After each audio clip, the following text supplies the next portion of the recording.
Bonjour. On va se demander dans ce vidéoblog-là comment la pression sociale peut être un atout. Comment on peut se servir de la pression sociale.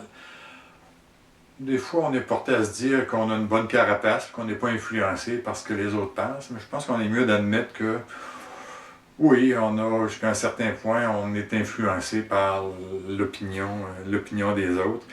Et dans le fond, si on peut s'entourer de gens qui nous influencent positivement, ben c'est plus facile. Vous allez peut-être penser que je vais vous parler de l'importance des réseaux, je le fais assez souvent. Mais aujourd'hui, c'est pas ça que je veux vous parler, je veux plus vous dire que si nous autres, on est influencés par la pression sociale, il faut se dire aussi que nos collègues de travail ou nos équipiers dans une équipe de projet sont aussi influencés.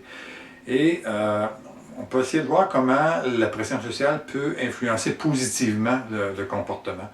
Donc, si on applique le principe de célébrer ce qu'on veut qu'il se répète, ça peut permettre à faire une pression sociale pour améliorer l'esprit d'équipe et améliorer la productivité. Donc, si comme équipe, on réussit une étape qui a été difficile, on a travaillé fort, une étape importante, je pense que ça vaut la peine de le souligner et de passer le message à tout le monde qu'on est content de cet effort-là collectif et du résultat que ça a donné.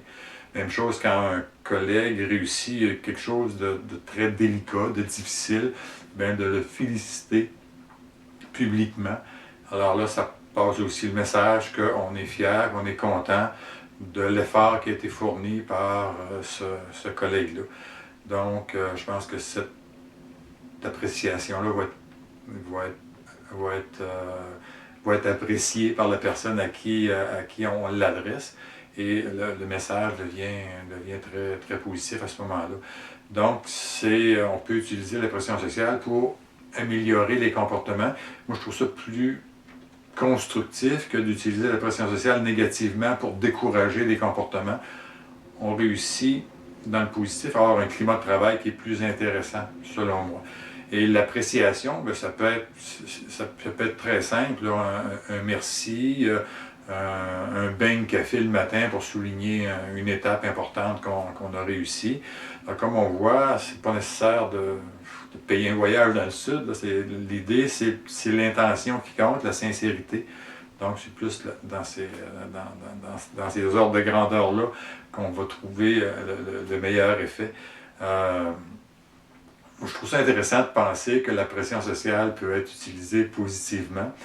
J'aimerais ça que vous partagiez avec moi aussi, si vous avez des trucs que vous me partagez, comment vous reconnaissez l'effort de vos équipiers. Ce serait intéressant d'avoir vos façons de reconnaître l'effort qui est donné par vos collègues de travail. Alors, vous pouvez vous adresser sur mon blog, à www.gerardperron.com. Alors, je vous remercie à l'avance de votre participation et de votre écoute.